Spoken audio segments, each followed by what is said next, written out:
I mean, I think there is a lot of experimentation now with Porzingis and Drew in the fold, and I don't think they've settled on the perfect plan for that. And I do think there's a point, Coppin, that I think you're getting to here is like especially when we get to bigger games in the playoffs, obviously, like what is the best course of attack there of like maximizing those two together and like playing off of each other. But when you have 4 stars, I don't know, Derek White may be considered a star by the end of the season if he keeps up some of these numbers. We'll see. Like we'll say 4.5 there, whatever. Like you want to help change the deck there. Like maybe we're just going to see a lot of like Jalen, Porzingis, and Drew Holiday lineups, and because Tatum has shown himself capable of with that carrying that bench unit with the plus minuses for years to come. Like the sample size is there. It's like, okay, Tatum is a great passer. Tatum's a great shooter. Put some shooters around him without Horford. He's going to be fine. He's going to kick the crap out of other second units. If you're winning games with that, I have no problem with that. Which it has by and large been fine the last few this year.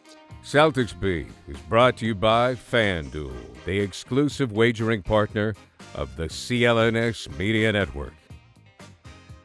What's up, everybody? Welcome in. New edition of Celtics Beat. Want to welcome everybody to what is obviously your favorite Celtics podcast, or you're just such a huge fan of the Winning Plays podcast, also part of the CLNS Media Network, that you cannot get enough of Brian Robb, and you simply want him wherever you can find him, and we have him here. So either way, whichever it is, column A, column B, we're happy to have you here. We're happy to have you here, B-Rob. How are you, buddy? How you been? I'm good, man. And I don't know if you guys might have missed the update on Winning Plays now. It has turned into Still Potable. I'm teaming up with myself and Jay King and Sam Packard. We're doing a daily Celtics podcast now that just started in the last couple of weeks. So I did not know that. Yeah, it's under the radar. We didn't do anything too big with it yet, but it's if people want to check it out, you can check in the Winning Plays feed for it. But then we're also going daily on Patreon. So you go patreon.com/stillpotable. You can get us 5 days a week, Hoppin. So you get Celtics Beat in the weekend and you get Still Potable the rest of the week for your full Celtics fill. So are you, I'm getting in the weeds now, are you still part of CLNS or have you? Yeah, that's the plan. Yeah. Okay, good. All right. Make sure that, we still have ample supply of Celtics podcasts under the CLNS media umbrella. We're hopeful to be that's the we're figuring that out now, but that's hopefully where we'll end up. Good. Glad to hear it. And Ev, I don't really know why. It's actually sort of ass backwards when you think about it, because we will, we'll have B-Rob, we'll have, God, I don't know, you name it, like any number of people that seem to have Celtics podcasts that will come on this show, like Barrett has his with The Ringer, like people that are frequent contributors to the program. Gary Washburn, also part of CLNS. He's got the A-List podcast. We have Sherrod on a bunch of time. Bobby Manning, Garden Report guys. That's for whatever reason. Corrales, who's obviously not part of CLNS, but he's got the Lockdown podcast, and then Jay King or Jam, those guys who have had their various incarnations of podcasts over the years. We don't really have those guys, and there's no like reason for it. We like them; they're good guys. We get along well. We got to mix them into the rotation, especially if King and Jam are coming over to CLNS. Yeah, I mean we got to roll out the red carpet, the welcome wagon, so to speak, for those gentlemen.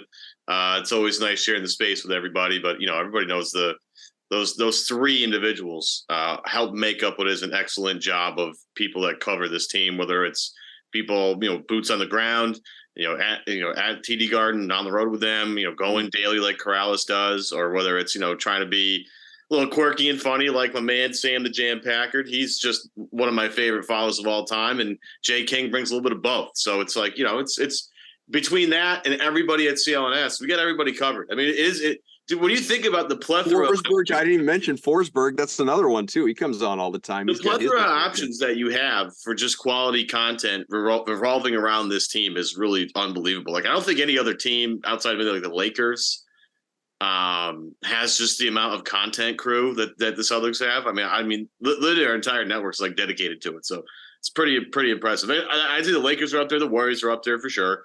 But in terms of like just craving content from a certain individualistic basketball team, Celtics are way up there for sure. Content kings, baby. Content kings. Then again, those jerks don't have us on their podcast, so I guess we probably shouldn't feel bad, right? With what Evan just mentioned, B-Rob, it is interesting. Do you ever think about the fact that you can have all of these, I mean, Jesus, like we could probably name a dozen Celtics podcasts just among people that we know, never mind all of the ones that exist from people that we don't know or don't work with that obviously have decided to just launch their own Celtics pods. I mean, really, what if you want to discover all of them, just like search Drew Carter's name because he popped on all of them when he got the job to supplant or succeed Mike Gorman, obviously. But it's like, do you ever think about the fact that, man, like if this team wasn't where it is in its chase for banner 18, if this was they're the Patriots, no, it'd be great. Sure, but I'm thinking like if it was like 2014, where they were. Brad, had just gotten the job, or he's a year in at that point anyway. And, they're coming off a 25 win season. Basically it was when Celtics at 7 launched on the Sports Hub. You're right. Those are great shows, Kyle. I mean, I think it's to get to your point of your question. I think where you're at is like this.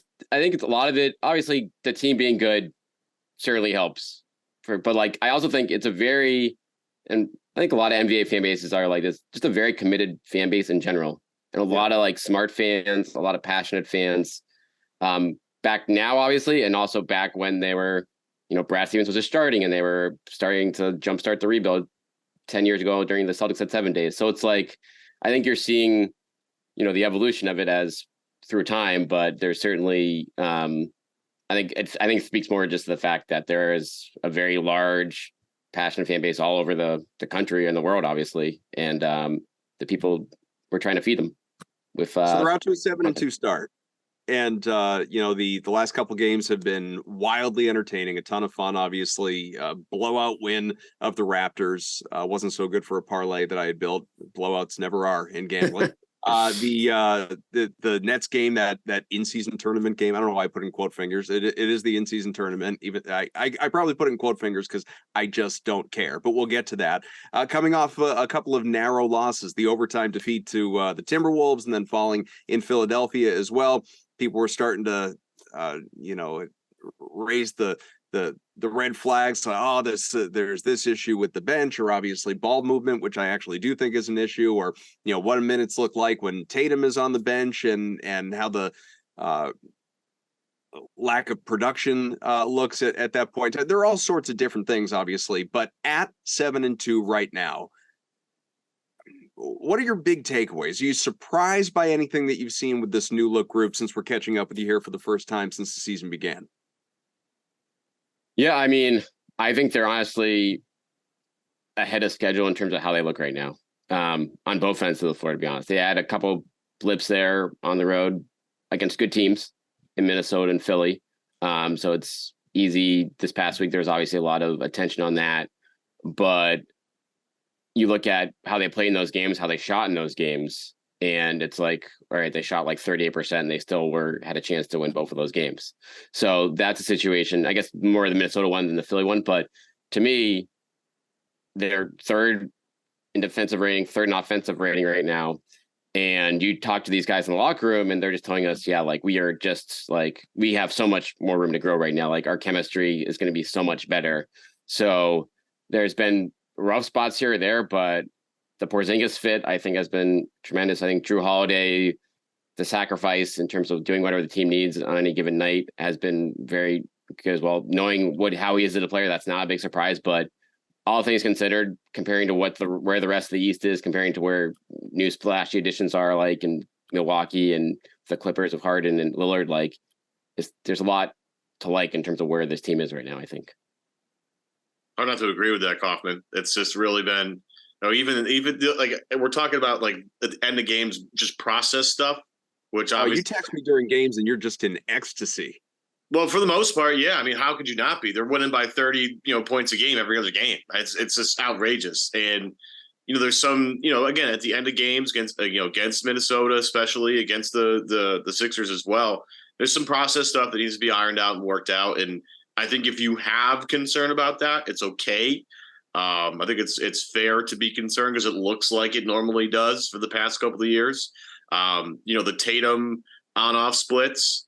This has been a problem. This is now the third straight year of this problem where the Celtics took Tatum's on the floor. They're unbelievable. He's off the floor and they kind of crater. This is like the third straight year of that. So, these are things that we've seen have been problems. The idea being that bringing in some new fresh blood with Porzingis and Holiday is going to help fix that. And I think people need to give them some time to figure that out. But when it looks good, baby, it looks good, man. The Porzingis thing is just revolutionary only because they hunt mismatches now. It's really fun to watch this team hunt like that. It's gone from a team that relied on the perimeter a lot, attacking the rim a lot, for kick out threes and all that stuff. This team instead just hunts. If they have any size advantage, they just go after it, and I think it's awesome. They do it quickly.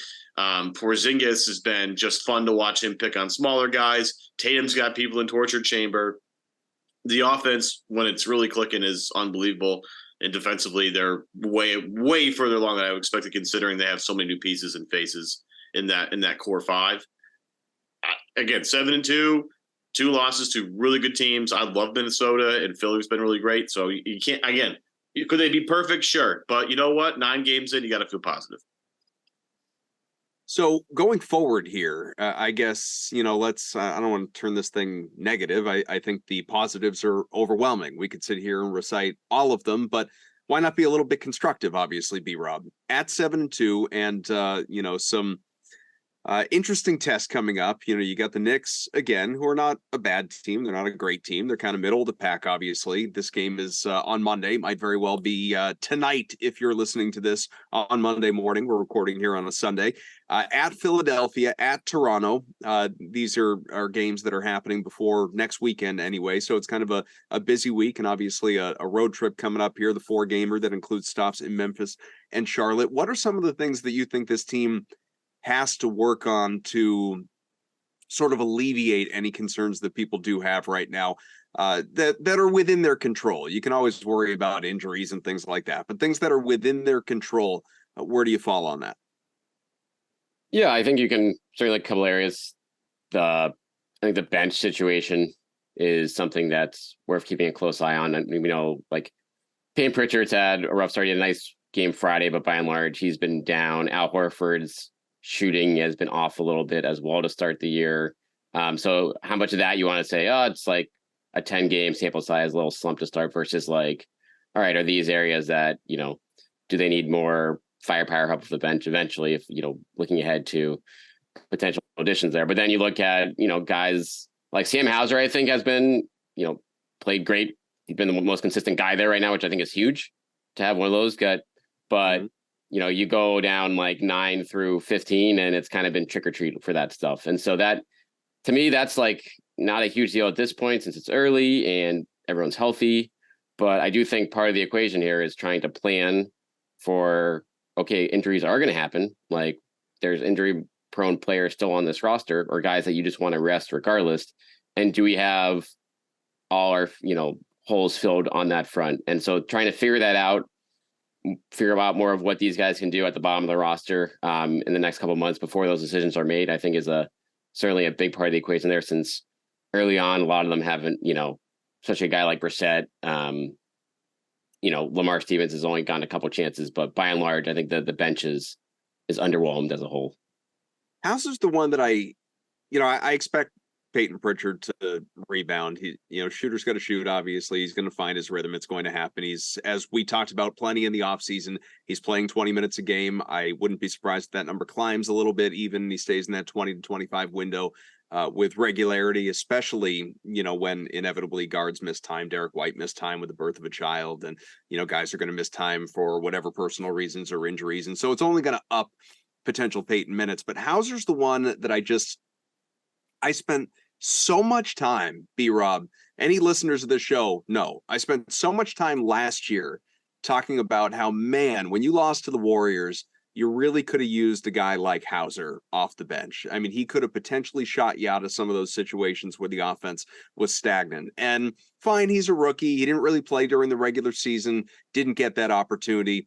You just sort of accept that. but last year was the opportunity to play him enough so that when the playoffs rolled around, he wasn't cold. He wasn't lacking confidence. He wasn't, afraid of the moment, whatever it may be. And he could go out there and at least potentially be that guy. He could give you the opportunity to be that guy. And I don't know if this is going from coach to coach to coach, if it was, Joe didn't really trust him or just whatever. He was not part of the rotation come the playoffs. It just didn't happen. And they really could have used him when they were eliminated by Miami. So now he's playing. And he's shooting well. He has a little bit of a slow start, but he's shooting almost 50%, 45% from three. He's playing about 20 minutes a game. He's averaging about 10 points. You would think he's a fixture in the rotation simply because they lack depth as compared to last year. They're much more top heavy than they were in previous seasons. And that's fine. That's good. It's a different type of roster construction. They're trying something that is more in line with what the rest of the league does. And I like it. I'm good with it. But can I believe that Hauser is going to play when they actually need him versus, no, we're just going to have a 6-man rotation. If we've got all our guys and Hauser, you're not part of it. Yeah, it's a fascinating question because I feel like Hauser played this well to start last year too in the regular season. Right. And then, he kind of hit a blip midway through the season. And I think his trajectory last year kind of was like the rest of the team where like they came out great. And then it was like, they didn't build on anything in the second half of the year. And that kind of obviously showed itself in the playoffs in terms of, some bad losses, some really tough situations. And then the Miami situation, we don't really have to rehash. But yeah, I think it's a huge question, Colin. Like, when push comes to shove, is he going to be able to play 10 or 15 minutes off the bench in the playoffs? Like, maybe not every game, but like enough to the point where he can, hit the shots he needs to. And he played 15 games in last year's playoffs. I'm looking at it now, but he only averaged 7 minutes in those games. So like a lot of those were just like garbage time appearances. 100%, yeah. And can't he be Duncan Robinson or even a little bit better than that?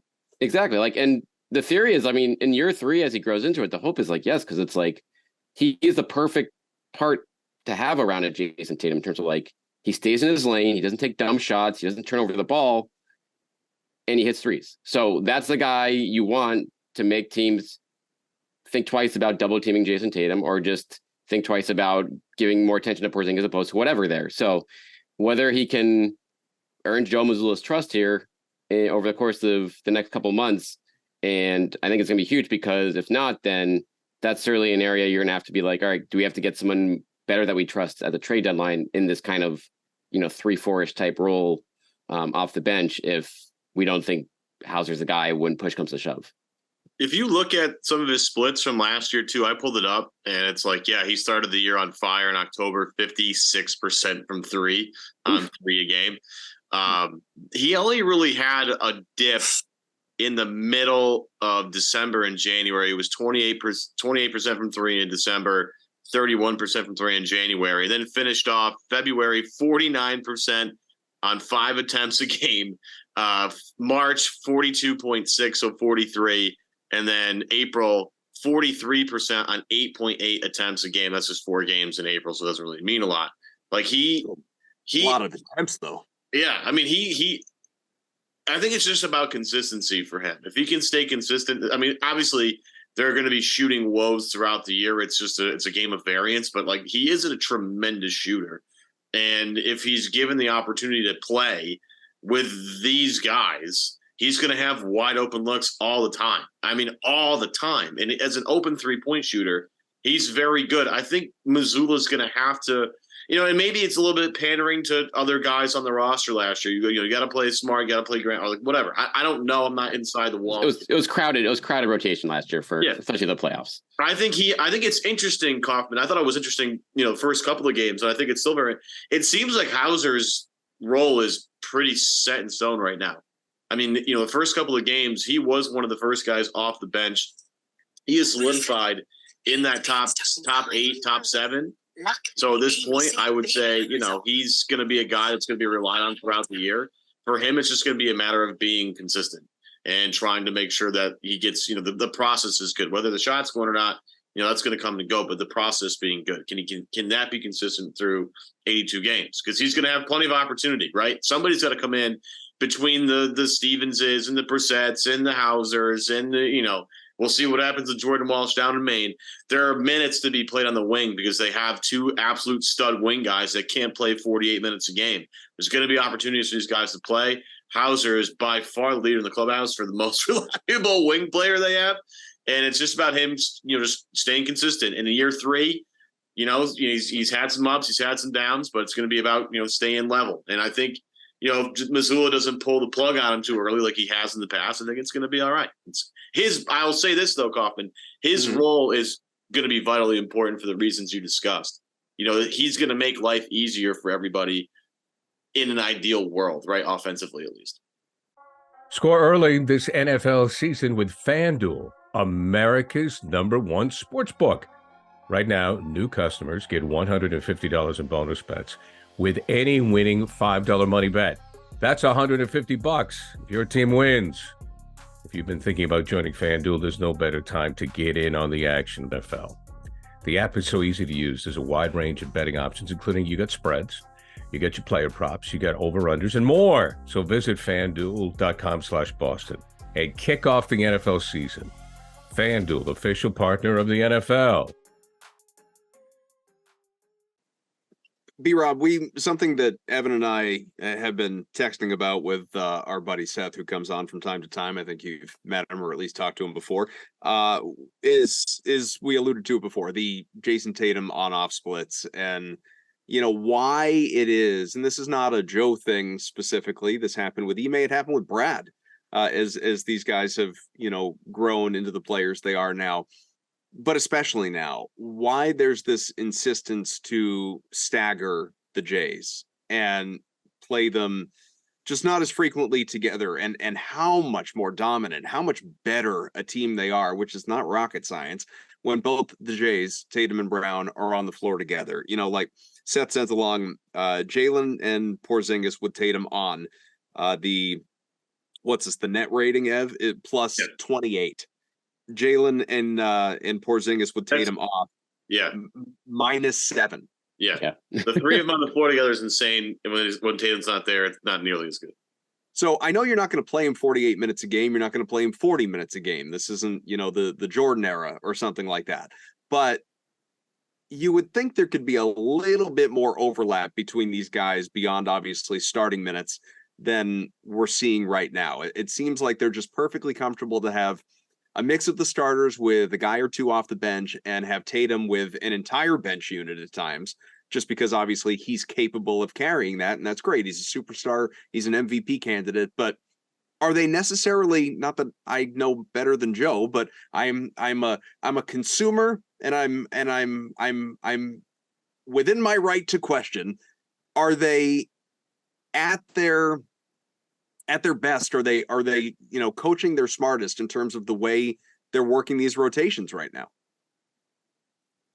I mean, I think there is a lot of experimentation now with Porzingis and Drew in the fold, and I don't think they've settled on the perfect plan for that. And I do think there's a point, Coppin, that I think you're getting to here is like especially when we get to bigger games in the playoffs, obviously, like what is the best course of attack there of like maximizing those two together and like playing off of each other. But when you have 4 stars, I don't know, Derek White may be considered a star by the end of the season if he keeps up some of these numbers. We'll see, we'll say 4.5 there, whatever. Like you want to help change the deck there, like maybe we're just going to see a lot of like Jalen, Porzingis, and Drew Holiday lineups.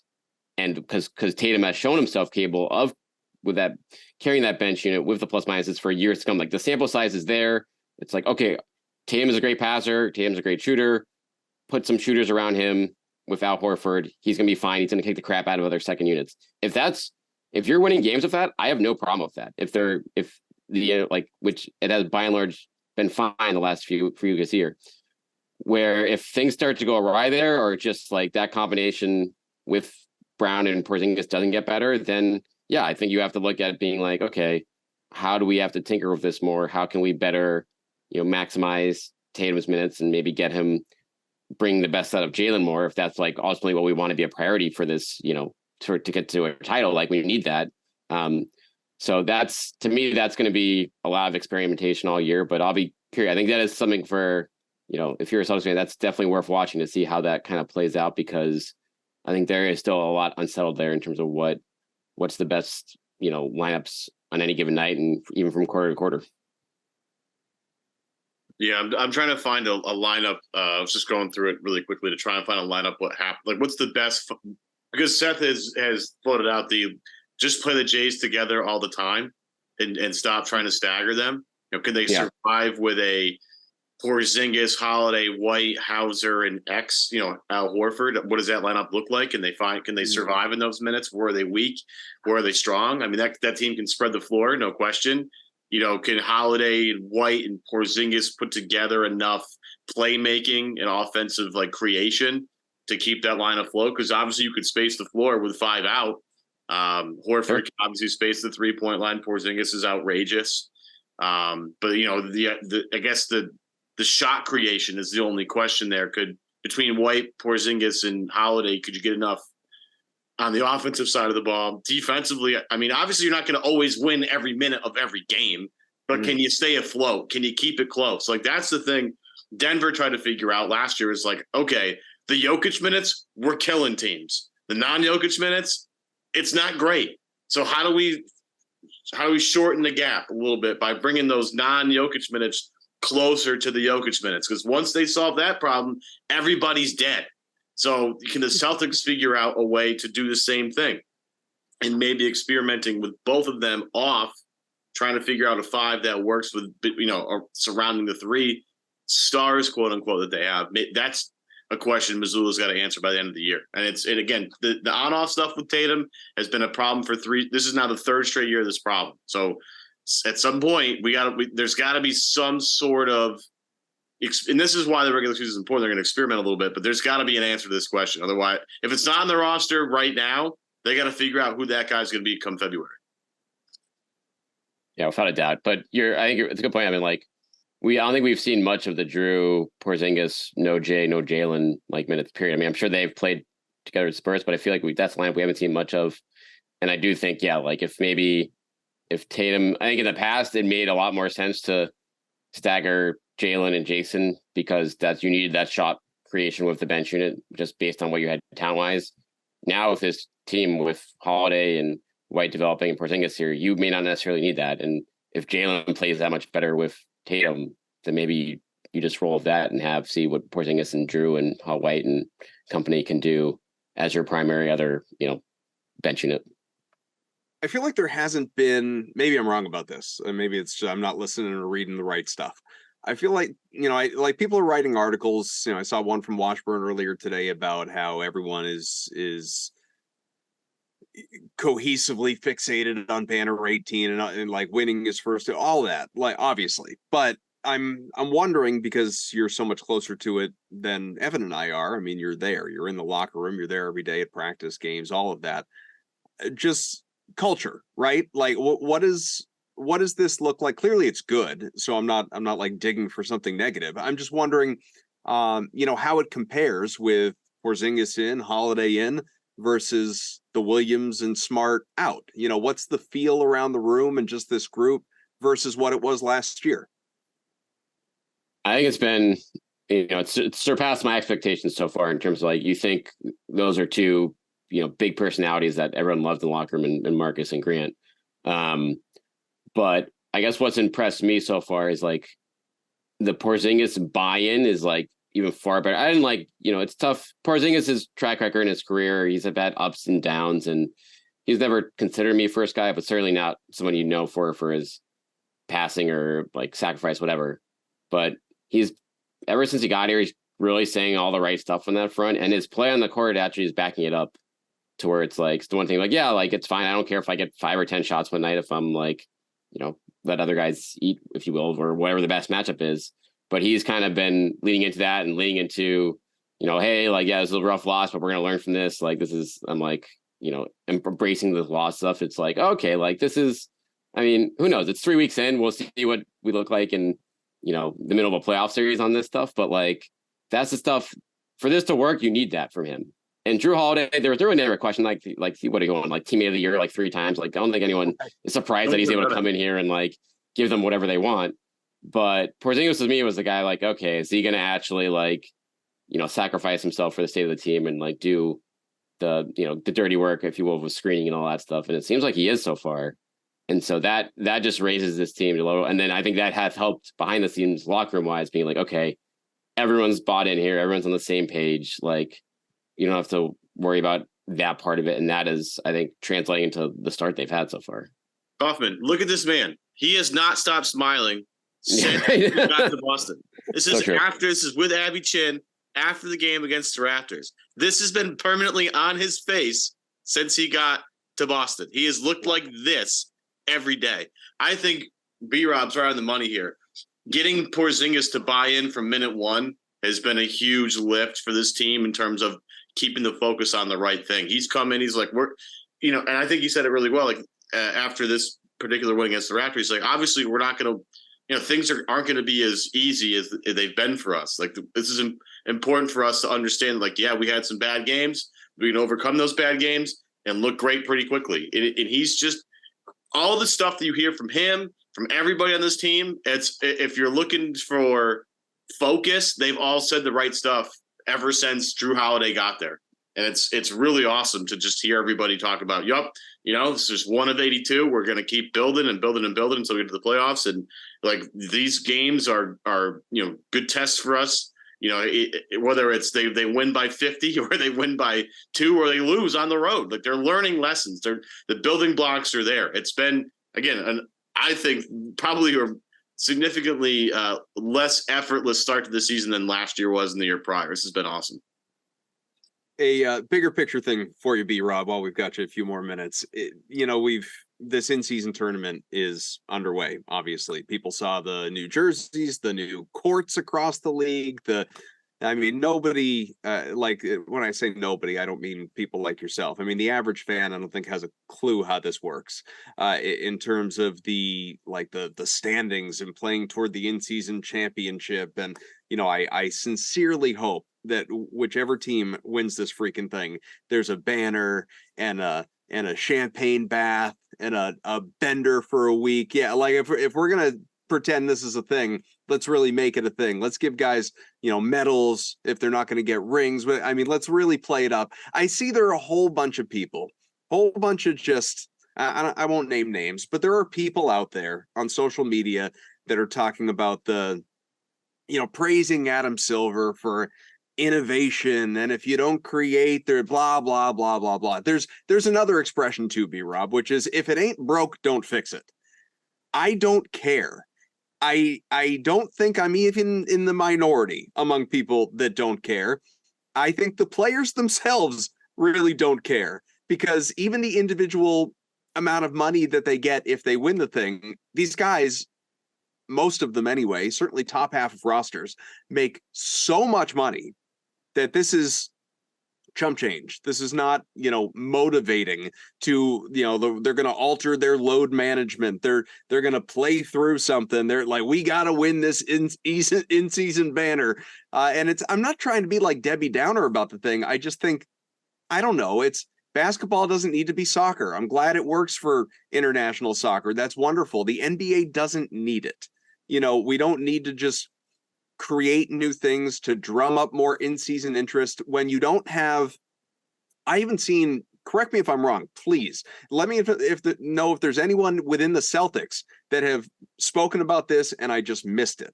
I haven't seen anyone take on the role of like league ambassador, talking about how great this is and how needed something like this was and how much fun it is, and this is a cool little wrinkle, and we can't wait to compete for this thing. And the only interviews I've seen are players who are asked about it and them saying, yeah, I honestly don't even really get it or know how it works.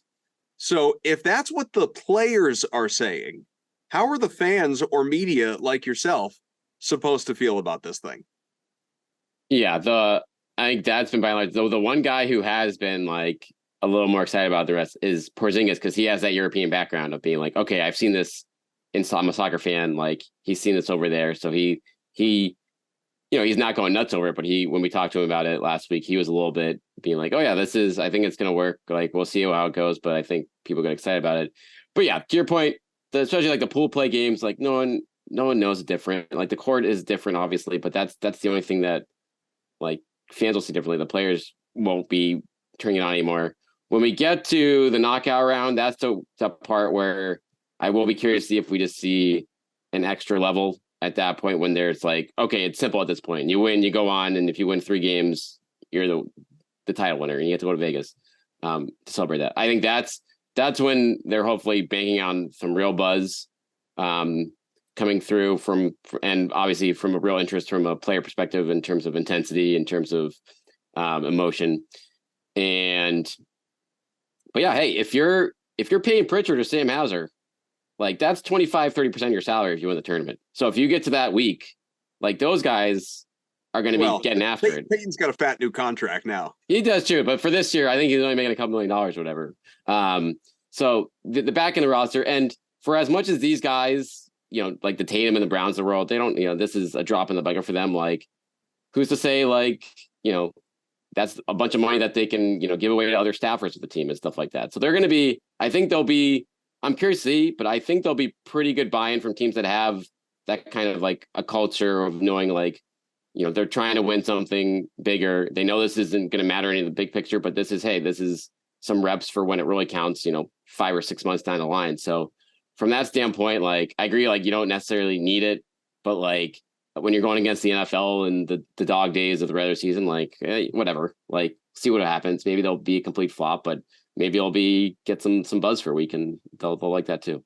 See, that's something I would like to see, and it probably won't happen. And I'm not even saying that in a judgmental way. It's human nature, right? Like, you get a fat check for $500,000, you're going to keep it. But that would be like, that's good PR. That would be great for the league, for teams, for players. If, let's just say, for the sake of playing this out, because this is this show, it is what it is. The Celtics go on, they win this tournament. All these guys get this money. Tatum, Brown, they certainly don't need it. Tatum's about to get, he already has more money than he will ever know what to do with, and he's about to get a new contract that's going to pay him that much more, obviously. Brown, $300 million man. Like, let's see these players get this money, and they throw a couple $1 million toward Heather Walker's fund. You know what I mean? Like that would be really interesting. That would be really good PR. That would be really good for the league of, okay, this isn't just money that's going in, more money to the superstars' pockets, the rich getting richer, all of that. Now it's being distributed, like you said, given to staffers in a form or another. It's used differently than we ever hear about. And I'm not saying anyone is going to pressure anybody to do something like that, but that to me would be compelling. Totally. It'd be cool, like, whether it's charity, whether it's like give it to low levels people, like whatever, like staffers, etc. Like that. I mean, I hope that becomes, part of the equation here for whatever team wins. Like that would be a cool, like you said, like compelling, like obviously good story. But yeah, like we'll see. Again, we'll see how this plays out. It'll be fast. Like, again, I think if you get some Cinderella, you get some like Detroit Pistons or some other like rebuilding team that makes a run to the Vegas like that, I think you'll get the March Madness NCAA component of it, being like, oh, that's fun. But yeah, beyond that, if it's just boring teams and same old story, then I don't think it's going to create much buzz. Have anything to add before we let B-Rob go back to dad duty? I think I'll piggyback off of B-Rob very quickly.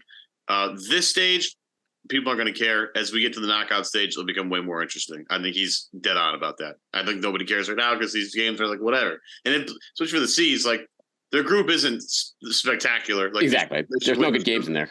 Yeah, like it's going to be whatever. But when they start to be like, if the Celtics don't make it to Vegas, I'm going to be pissed. I'll tell you that right now. I'm going to be pissed. I'm going to be so pissed because look, you want to win the first one. Come on. Like I'll be into it once when these games really, really, really count. Like it's one thing I know. Maybe we get to this after B-Rob's gone, but Kaufman, I disagree with like if it ain't broke, don't fix it. Sun's clearly broke, and at least trying to do something. But we'll maybe hold that for when B-Rob's gone. Yeah, we'll do that at some. But look, I would like to care as this thing develops in. Yeah, but you gotta do something. Like there's clearly a problem with the NBA regular season. You have to do something. You can't just be like rolling it out there for the cajillionth time. 76 years now, or whatever the NBA is now. I don't have a problem with it. The problem with the regular season comes down to things like load management and but they're not going to not play games. They're getting scratched 3 seconds before the game actually starts, screwing up my DFS lineups. These are the things that I care about. I don't think like regular season games are allowed to just be regular season games. We don't need to make them any different.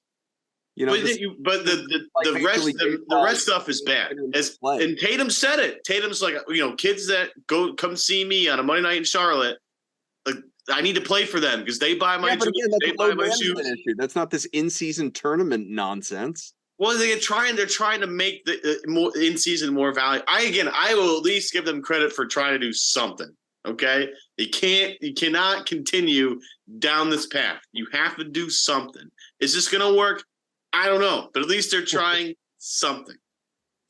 You can catch Robb on. Do we call it the Anything Is Potable podcast now, or it's still potable? Still potable. Still potable, right? They. Why do they keep changing their name? Why do they keep? They had to rebrand. So yeah, they moved on from The Athletic, and they were not able to keep that exact name, so they pivoted. Exactly right. I mean that is what it is. But now it's not anything about it. It's still potable. Poddable. Still potable. So yeah, I'll be So if you want to check that out for your daily fill on weekdays, check us out there. And obviously, thanks as always for having me on, boys, and good to catch up.